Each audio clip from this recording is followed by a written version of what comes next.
কিয়ামতের আগে আগে আরো কিছু মানুষকে আল্লাহ পাক কিন্তু শূকর এবং বানরে পরিণত করবেন। এই হাদিসটা কি জানেন? হাদিসটা শুনে রাখেন, এটা আখিরুজ জামান বা কিয়ামতের আলামত সংক্রান্ত হাদিসগুলোর মধ্যে পাবেন। আল্লাহ রাসূল সাল্লাল্লাহু আলাইহি ওয়াসাল্লাম বলেছেন, কিয়ামতের আগে আগে আমার উম্মতের মধ্যে, ভালো করে শোনেন, কিয়ামতের আগে আগে আমার উম্মতের মধ্যে একদল মানুষ বের হবে যারা মদ পানকে হালাল মনে করবে। কাকে? মদ পান করাকে হালাল মনে করবে। যারা বাদ্যযন্ত্র, গায়িকা, নায়িকা এগুলো নিয়ে নর্তকী নাচাবে রাতের বেলা, এগুলোকে হালাল মনে করবে।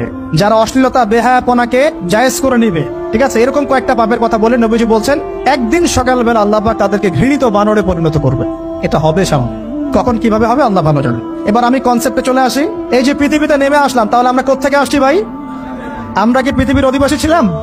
আমরা জান্নাতে ছিলাম, ওখান থেকে আল্লাহ পাক পাঠিয়েছে। এবার পৃথিবীতে এসে আদম আলাইহিস সালামের যুগে খুব একটা দুর্ঘটনা ঘটে নাই, একটা ঘটেছে। কয়টা? একটা। ভাই হাবিলের কোরবানি কবুল হয়, কাবিলের অন্তর্দাহ হয়, জ্বালা হয়। কেন হাবিলেরটা কবুল হবে, কাবিলের কেন হচ্ছে না? এই হিংসার বশবর্তী হয়ে কাবিল হাবিলকে হত্যা করে ফেলে।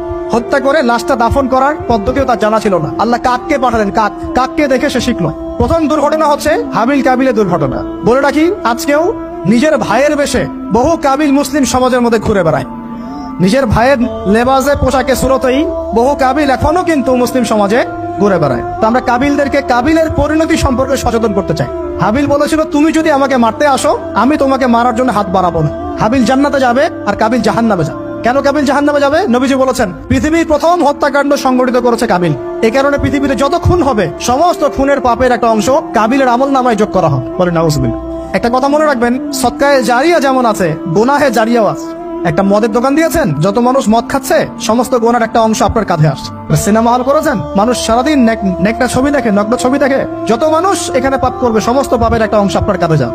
আবার একটা মাদ্রাসা করেছেন, যত মানুষ এখানে দ্বীনি ইলম শিখবে, এই নেকির একটা অংশ আপনি পাবেন ইনশাআল্লাহ। মরে গেলেও কবরে পাবেন ইনশাআল্লাহ। আল্লাহ পাক আমাদের সবাইকে সদকায়ে জারিয়া করার তৌফিক দেন, গুনাহে জারিয়া থেকে বাঁচিয়ে রাখুন।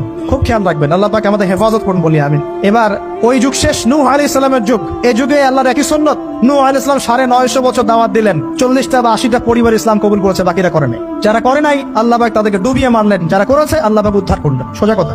আজকে সারা পৃথিবীতে যত মানুষ আমরা বেঁচে আছি না, আমরা কোনো না কোনো ভাবে ওই 80 পরিবারের সদস্য। আমরা ভাই ভাই, আমরা ওই ফ্যামিলি, 80 ফ্যামিলির অন্তর্ভুক্ত। কিরকম করে? নূহ আলাইহিস সালামের 4 সন্তান ছিল। কয় সন্তান?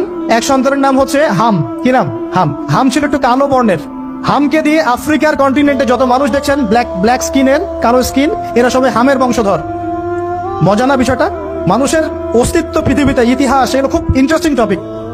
ইতিহাস পড়তে থাকলে আপনি ডুবে যাবেন। কত কিছু বিশ্ব হয়েছে আর কত কিছু হবে সামনে।